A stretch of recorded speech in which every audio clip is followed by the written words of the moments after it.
You are listening to the Lawyer Life Podcast, episode number 22, How to Have Difficult Conversations. Hey everyone, welcome back to the Lawyer Life Podcast. I am your host, Autumn Noble. I am an attorney and the founder of the Lawyer Life Collective, where we do life and career coaching for lawyers. Are you ready to transform your legal journey? Dive into this empowering coaching experience that's all about you. Join me in the Lawyer Life Collective, where we focus on developing your business acumen, harnessing the power of your voice, setting firm boundaries, and crafting a client base that resonates with your unique skills. Say goodbye to career stagnation and hello to unparalleled happiness and fulfillment in your legal career. As a bonus, all of my one-on-one coaching clients gain exclusive access to all of my online content, plus a guaranteed seat in every upcoming seminar series. Let's embark on this transformative journey together and redefine what success looks like for you. Hey everyone, thanks for joining me again this week on the Lawyer Life Podcast. Before we dive into this week's topic, a few important announcements. On May 14th at 6 p.m. Central, the Lady Lawyer Collective is kicking off a new master series entitled Finding Fulfillment in Law. I will provide more details at the end of the episode, so stick around to hear what those are all about. Now let's go ahead and dive into this week's topic, how to have difficult conversations. In the past few episodes, we've been talking about just how to deal with difficult people in general, how to know if a relationship has run its course, and more importantly, how to transform any relationship. As we have navigated all of those interesting topics, one of the possibilities that's always been floating around in the background is the opportunity to have some really difficult conversations with the people in our lives who are challenging us or pushing us to grow, or perhaps those individuals for whom the relationship has just run its course. So today we're going to talk about how to navigate those conversations so that we don't have to fear them or avoid them. One of the most inevitable results of being a quote unquote grown up in this world is that you will often be faced with an opportunity to have difficult conversations with other humans. I like to think about these as opportunities because despite being an attorney, I am not a huge fan of confrontation, and I really don't like upsetting other people. These are, therefore, an opportunity for me to flex my muscles that I don't use very often and operate outside my comfort zone when I'm contemplating difficult conversations. In coaching, I find that one of the reasons people avoid having difficult conversations is because we often want the people in our orbit to like us. As humans, we're not designed to live in solitary. We are designed to live in a community. And so historically, part of our ability to survive really hinged on our ability to make relationships and to keep the peace amongst the people around us. Fast forward to today, and one of the reasons that we really struggle with having those difficult interactions with other people is we don't want to rock the boat. Like, we don't want to feel out of the community. As women, we don't want people to call us the B word or describe us as being difficult to work with. Most of us are afraid that the individual that we're talking to is not only going to badmouth us when we have that conversation with them, but then they're going to go and they're going to badmouth us to other people, and then they're going to judge us. Or worst of all, they're going to agree with the other person and say, yeah, she's really a you-know-what on a power trip. In any given day, many of us are going to find ourselves in situations where we are just uncomfortable. And truly, if you're listening to this and that does not describe your day, we should probably talk, because that is a huge sign that we're not pushing ourselves to evolve. In those uncomfortable moments, a huge portion of that discomfort comes from our worries about what the others are going to think about us when we voice whatever it is that's bothering us, and our worries about what the other person is going to make that mean. So what do we do with those worries, and how do you navigate those fears so that we can still show up authentically. Today, I'm going to unpack 5 tips for navigating those difficult scenarios. When we're having difficult discussions, we're being vulnerable and we're expressing our truth, and we want the other person to receive it as such with an open mind and an open heart and not take it and go badmouth us to everybody else around us. We just don't want to be judged for being honest and sharing our truths. This gets really complicated because we know we can't control what the other person thinks. Logically, we know that, but yet we strive to craft a conversation that will perfectly impress upon the other person our position. And we agonize over our story, trying to perfectly prepare the discussion to prevent the other person from thinking X, Y, or Z about us. We spend all of this time and energy trying to figure out how can I say that so that they don't think I'm being a brat, so that they don't think I'm being entitled. This is an exercise in futility. You have no control over how these people will receive you, or even if they'll listen to you in your perfectly crafted conversation. And this leads me to that first point. Since we can't control what the other person thinks about you, and you'll never know if we're successful in crafting that perfect presentation to control what they think and control what they do with the information, our first order of business is to just let go of those thoughts and worries and stop trying to control how the other person receives the message. Instead, we have to look for ways to alleviate our own discomfort and release the pressure from those worries. And we do this by owning those worries and allowing them to be part of the conversation. This is the kind of conversational version of the best defense is a good offense. So we air out all of those worries that are making us show up all weird and trying to control the other person. So, for example, if you are asking for a raise or a promotion, one of the very natural concerns that I hear in asking for those types of things is that the other person's going to think that we're greedy, or we're ungrateful, we're threatening to leave, or we're acting entitled. Our minds kind of become filled with these worries and judgments, so much so that we talk ourselves out of the conversation entirely. So instead of letting those worries drive us away, or letting those worries drive us to spend all sorts of time and energy trying to figure out how to not let them think that about us, those worries become part of the discussion. As part of the conversation, you might say, in thinking about our discussion today, I want to make sure that you understand how grateful I am for the opportunities you've given me. I think it's really important for women to negotiate their pay, and I just want to explore this with you to see if there is room to move. I'm not planning on leaving, but I just want to better understand the rationale behind my current compensation. You might even take this a step further and say, I hope you don't take this to mean that I feel entitled to a raise or a promotion, but I just want to understand my current pay, something like that. You can see I've really kind of sprinkled throughout that conversation every single one of those worries. Now, that's not going to mean the other person's going to walk away not thinking you're entitled or not thinking that you're acting like a brat or that you're ungrateful. We don't know what they're going to do with it. But from our perspective, we've at least released some of the pressure so that we can feel better in the conversation. We don't have all those worries floating around up there. Oh my God, they're going to think this. Oh my gosh, by the look on their face, they think I'm acting like a brat. All of those thoughts are tremendously unhelpful. And so when we air out those worries in the conversation, we can at least know we've clearly stated our case. I don't think I'm entitled. I don't think I'm ungrateful. I'm not threatening to leave. You can take that information and do with it what you want, but I at least know I have spoken my truth. So tip number 1 is for every nagging worry, every fearful thought about what they might be thinking about you in those moments, we just take them and we air them out. We call them out so that everyone has the opportunity to make their own decisions about those worries. If the worry is bothering you and making the conversation challenging, just find a way to bring it in. Because remember, the point of these conversations is to be authentic and to share our truth. And so all of those worries and all those fearful thoughts, they're part of your truth too. And so we want to bring them to light, just like everything else we're sharing in the conversation.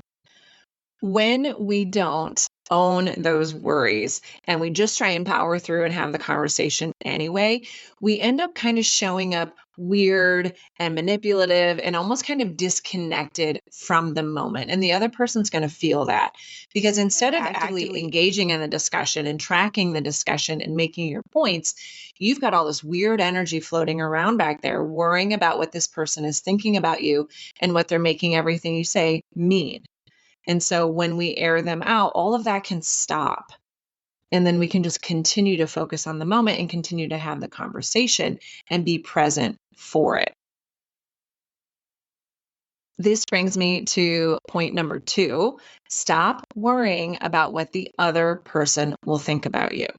Now that we've aired out our worries and we've aired out our truth and we've started having the conversation, it is not helpful to chase that rabbit down the hole and try and figure out how they're receiving the information and what they're thinking about it. You're never going to know. And so it's just wasted energy that, again, disconnects you from the conversation.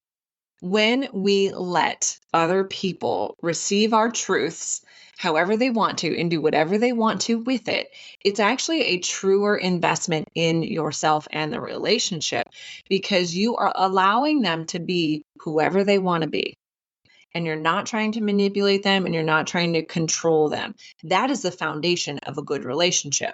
But it's also an investment in just being authentically you. When we let go of our worries about what they're thinking about us, we just focus on ourselves and being honest and speaking our truth and letting the rest of it go. The more you live with authenticity and stay true to your values, other people are going to see it and grow to respect it.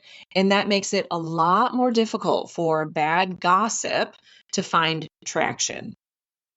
And so when we just commit to speaking our truth and letting the other person make it mean whatever they want, it makes it a lot more difficult for people to go and then gossip about it or judge you about it because they'll start to know and understand that's just who she is.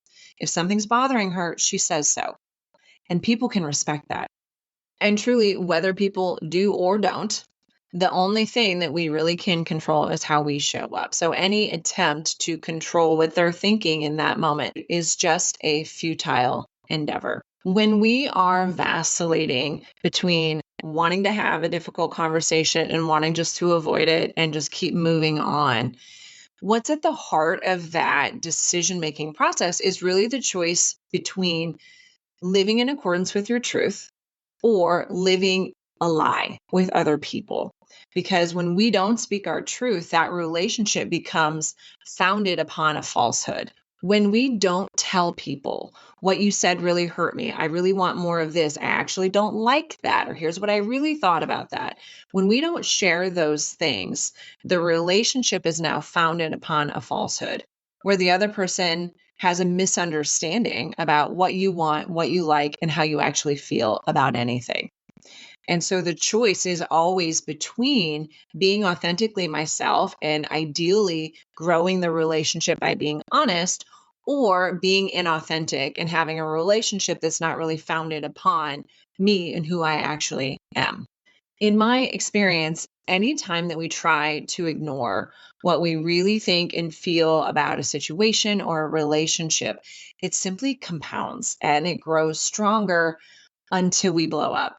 And truly, if our goal here is to not rock the boat and not upset people and not have people gossip about us, you know what really doesn't help those endeavors? Having a blow up. And so if we can just own everything as it comes up and be honest and let people know when we're upset and let people know when we're hurt, we actually foreclose the possibility of a blow up that could really wreak havoc on how other people see us and what they think about us. So my point here is don't ignore the feelings. They will come back. And we just have to recognize, like, we have to figure out how to have this conversation in a meaningful way, because avoiding it is only going to make it worse. If you think about instances in our lives where we finally open the door to a disagreement with somebody, and we make one point and they sandbag us with 1,000 irritations that they've had for the last 10 years, it's shocking. And you have this moment of Why didn't you tell me that? How has this been bothering you for 10 years and you didn't say anything? Like, what is happening here? We must also endeavor to not be those people, because those little annoyances and those little frustrations, they don't go away. And that is why people bury you in 10-year-old frustrations, because they don't go away and they harbor them and they sit there and they fester. And eventually they come out in an explosion. So again, as we think about these difficult conversations and how much easier it is to avoid them, it's not really an avoidance. It's just a prolonged, larger blow up. And so what I recommend is that if something is important to you and it bothers you, discuss it with the person now, or forever relinquish your right to bring it up at a later date. And don't be that person that sandbags someone else with 10 years worth of gripes, because that's 10 years of inauthenticity in that relationship. And that's really hard to recover from. When we commit to having them, despite how difficult they are and despite all the worries about it, the relationship has the potential to actually grow stronger, and those blow-ups become more of a unlikely possibility. So as you think about and contemplate the potential conversations in your life that might be difficult, remember, air out the worries, just own them in the conversation. And number two, let go of what you think the other person is going to make it mean, or or how you think they're going to be judging you in the moment. You can't fix it. You can't prevent it. We have to let it go. Similarly, point number three, we have to stop judging them. Leading up to the conversation, we have to stop judging them, and we have to be prepared to not judge them in the moment, because it really only sabotages what you're trying to do. I like to think about it this way. One of the common judgments that I have had in my legal career is when I'm interacting with someone, typically an older man, and in my head, I'm thinking, he's such a jerk. He's not even listening to me.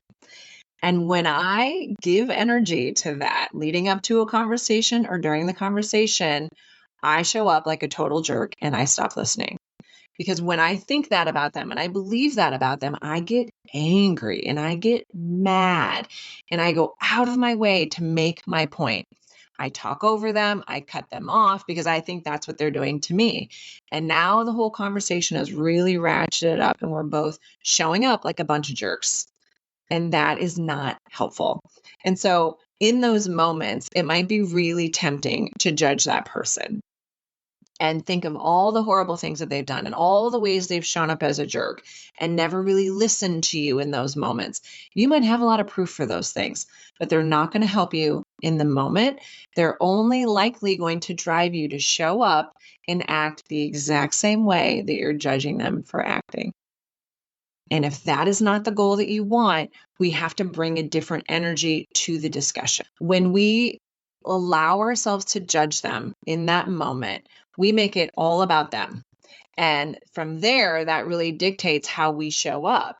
And we kind of like give up, like, oh, he's just a jerk. He's not even listening. Like, all right, I'm just going to freak out here. And we kind of give up on that authentic goal and having that real conversation. And we blame them. He wasn't really listening. He was totally acting like a jerk. It's their fault. The conversation didn't go well. But the fact of the matter is, we can reverse that in the moment and take ownership of how those judgments impact our ability to show up. If the conversation is important to you, commit to having it and stop getting caught up in your judgments about them and come back to focusing on your why. And that is our next point. Focus on your why and let everything else go. The history, the judgments, the frustrations. Instead, we focus on why it's important for us to have the conversation, and that is our singular focus. The other side of that coin is trying to access some curiosity about their why. Whenever I am gearing up for a difficult conversation, I ask myself, what is it that I want to get out of this? Why am I having this incredibly uncomfortable conversation? I usually find that the true intention is to be honest And my why is usually something that sounds like, because this relationship is important to me and I want to have a healthy relationship. And in my mind, a healthy relationship is one where I'm honest, even if it doesn't feel good. I focus my energy there instead of ruminating about how frustrated I am with this person about what they've done or about how they've shown up. From that space, I can go into the conversation seeing a bigger picture and understanding why the exchange is really critical for me. And it allows me to approach the conversation from a place of curiosity and respect and hopefulness, which is very different from the emotions that come with us when we start thinking about everything that we don't like about this person and we start thinking about all those past hurts. That energy is going to create a very different result in the exchange. For me, I have found the greatest success in difficult conversations is when I act from a space of curiosity and respect. Respect for the relationship, respect for the bigger goal of the relationship, whatever it is that can get you closer to that emotional space. The other side of that coin is trying to access curiosity about the other person and their position. And the goal is to really be in the moment with an open attitude and a sincere willingness to try and understand their point of view and to make a conscious effort to stop thinking of what you're going to say next and just absorb what is being said and try to understand what is going on. Now, this is not only going to be really important in any kind of a difficult conversation because it's going to cool your waters down. That curiosity is just going to allow you to show up differently, but it's going to be a really essential tool to have in your toolkit if the conversation goes sideways. I've had many, many difficult conversations in my legal career, and a handful of them have just gone real froggy and just like couldn't believe the turns that they took. And in those moments, I really just wanted to rage. And I could feel myself getting red and I could feel myself getting really angry with how the other person was responding. And I was judging them like, I can't, this is so unprofessional. This is so immature. Like this is discriminatory, right? All of these thoughts and all these judgments just make me so pissed in some of these conversations that I've had. But I knew that if I blew up and stormed out or raged back at them, I was only going to perpetuate this vision that they had of me and this judgment that they had of me. And instead, I knew that I wanted to be more cool, calm, and collected in the moment. For me, the way to show up that way was to show up curiously and really start to kind of disconnect from the moment and start thinking, wow, I wonder how in the world you possibly think that this is a good way to respond to this type of a request. I can't imagine what it would take for someone to treat someone that way. Or, gosh, I wonder what's going on with you that would drive you to treat me that way in a situation like this. Anything like that allowed me to kind of see it from a distance and not be so emotionally engaged. That idea of curiosity has prevented many of blowups in my time and has allowed me to be the bigger person in the face of somebody else's epic meltdown because they weren't able to control themselves in a difficult conversation. So I think this is one of the more important points that I want you to take away today. When anticipating a difficult conversation, your focus should be really tunnel vision on your why. Why is this important? What is it going to get you? What is it going to get the relationship? What kind of a difference will it make for you to do this for yourself? And the other side of that is being curious about why they're showing up the way that they are. Why are they saying the things that they are? What could drive them to act like that? And accessing that curiosity from a place of just trying to understand how the relationship got there and how the conversation is going the way that it's going. That alone can truly transform any difficult exchange. This brings me to my last point, and it's more of a cautionary tale. As attorneys, we are hired to advocate for our clients, to be their voice, to fight for what they want, to speak their truth clearly and calmly. But we often really struggle to do that for ourselves. It's just not a skill that we are often as practiced at. But if you think about us as humans and our evolution and everything that we have learned over our lifetime from scratch. As humans, we learn to walk, we learn to ride a bike, we learn to cook for ourselves, we learn how to navigate big life changes. Our lives contain so many examples of things that we never once knew how to do, but we learned how to do it. They always talk about the example of babies and how they repeatedly fall as they learn to walk. And the reason they do that is because every time they fall, they're building different muscles in their body that makes it easier for them to actually walk and get up and maintain their balance. It's every fall that actually makes it easier for them to ultimately do the thing. And everything that we've done in life is really no different. Think about that with respect to your own life experiences and all of the things that you have had to learn and the skills that you've had to develop. I think about myself a lot in high school when I think about this topic. When I was a senior in high school, I got a job working as a page in the House of Representatives. And so that required me to move 4 hours away from home. I'm 18 years old. I'm halfway through my senior year of high school. I haven't graduated yet. Now I have an apartment in a city. And I had grown up in a really small town. And we had like maybe 2 stoplights and just not a lot going on when I was a kid. And so now I'm living in a metropolitan area and trying to figure out how to get around. And one thing that you don't realize when you grow up in a small town is that there are no one-way streets. But in cities, everything is one-way streets because it just facilitates the flow of everything downtown. Well, you can imagine a small town farm girl moving to the city and just getting to a point where I could pay attention to the one-way street signs instead of kind of glossing over them. I wasn't used to looking for them. And I can't tell you how many times I turned the wrong way down a one-way street and basically almost died. But I kept doing it. There were a lot of moments where I thought, I'm not going to do this anymore. I don't want to drive in the city anymore. I'm a small town girl. Like, I don't want to do this. But I didn't. I kept going and I kept practicing and I kept learning. I almost died many times, but I didn't. And over time, I became a pretty adept driver in larger cities. It's a small example, but its point is the same. When we are trying to do something new, there are going to be a lot of times when it feels like we're about to die. When it feels like we're driving in oncoming traffic and nothing is going well, and why would I ever do this? And I never want to do this again. You are going to have that same experience when you have difficult conversations.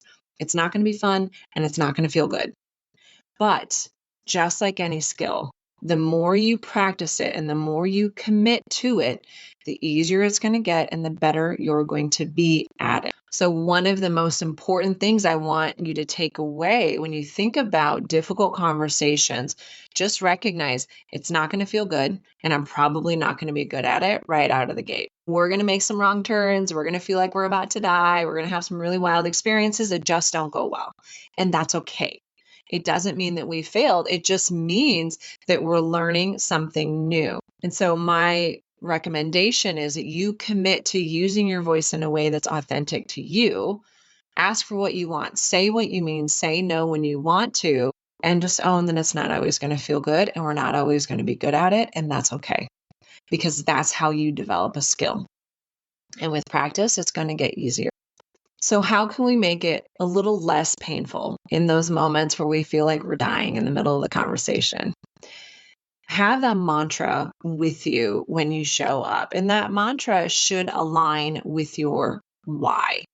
And I honestly recommend writing it down on a piece of paper in front of you. If you bring a legal pad with you, write your mantra down. And it might sound something like, this is just a conversation. It's very important to me. I want to understand where they're coming from. This is going to help me have a better relationship with this person. I just want to understand. Any of those might be helpful mantras or why statements to help cool the waters when things start getting a little bit froggy. As I mentioned earlier on the point about curiosity, that is also a useful tool to have ready to utilize when you're starting to feel like this is just not going very well. Accessing that curiosity. And that might mean really pushing away from the conversation emotionally and shifting over to, I really am surprised and would like to understand why they're acting this way, why they're responding this way. That's so interesting. I would have never guessed you would have reacted like that. I wonder what that's about. And being prepared to access that curiosity so that you don't engage in an angry tug of war that's going to lead nowhere. Another tool that might be useful when things start to go a little off course is to imagine the conversation as if it were on a movie screen and disconnect yourself from it in that kind of a way, as if you're watching it from outside of yourself and you're not emotionally participating in it. It's another kind of flavor of that curiosity where we're just sort of watching it as if we were a third person. That's another thing that can help you calm down if you feel like it's just not going very well. But ultimately, the other thing I want you to have on your piece of paper when you're having a difficult conversation is your out. And it might be something like, I can tell that this isn't as productive as I had hoped it would be. I would really like to revisit with you at another date. Or it could be, I forgot to tell you at the beginning of this conversation, I actually have to go and hop on a call or meet with X, Y, and Z. And you might even actually schedule something like that to compress the time for the discussion so that you have a legitimate out if things don't go well. But having that exit strategy prepared and ready ahead of time can give you some added comfort that you're not going to get backed into a corner and create a situation that makes things even worse. In closing, these types of conversations are scary because it forces us to let go of what other people might think about us. And it forces us to ask for what we want and to be really authentic and vulnerable. And my message to you is that if a conversation or an issue is important to you and you like your reasons for having it, and you are in a good emotional space, i.e., not judging the person, then have the damn conversation. You will thank yourself later for having the guts to do it because there's nothing more validating to yourself than honoring how you feel and honoring what you need. And at the end of the day, it's really all about that relationship with yourself and being able to honor that relationship enough to speak your truth despite the discomfort that comes with it. One of the most common things that I do with my clients is help them develop a plan and strategize around really difficult and painful conversations in their personal lives as well as their professional lives. We experiment with and practice different methods until we find an approach that works best for them. If you're struggling to say no or to ask for what you really want, invest in developing that talent.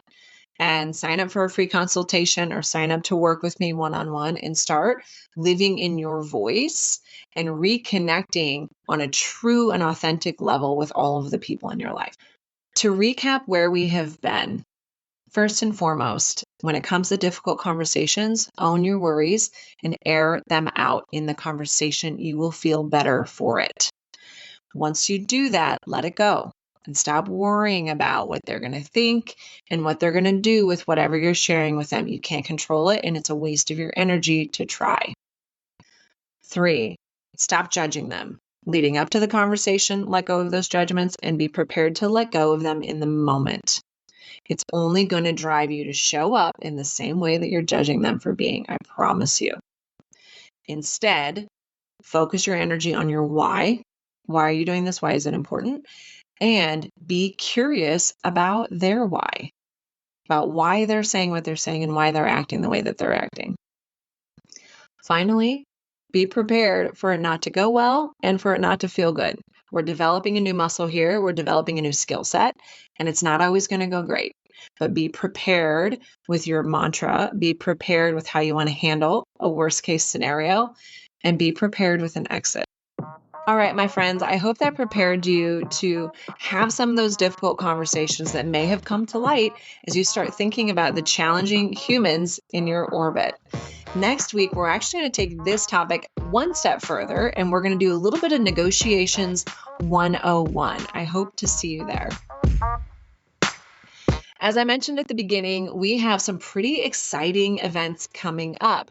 On May 8th at 4 p.m. Central, I'm hosting a webinar on how to create the life of your dreams. This is a 45-minute webinar that is going to give you an introduction to one of the most essential coaching tools that I use to help my clients achieve any goal.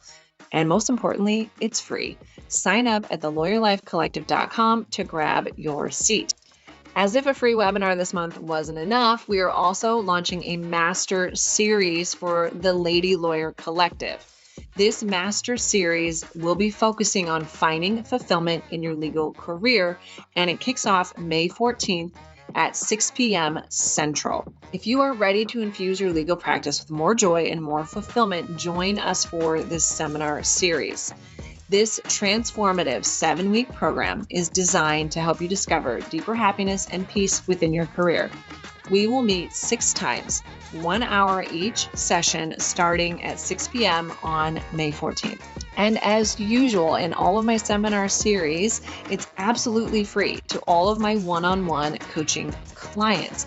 And it's included for free as part of an incredible introductory coaching offer for any new coaching clients. If you're not currently coaching with me, but you're curious about elevating your practice, this is the perfect opportunity for you to dive in and explore some of my most impactful tools. And of course, added bonus, like all of my seminar series, is completely anonymous with no participation or screen time required. Don't miss out on this chance to redefine what success looks like in your legal career. Sign up now at thelawyerlifecollective.com to secure your seat, and let's embark on this journey together towards a more fulfilling practice. I really hope to see you there.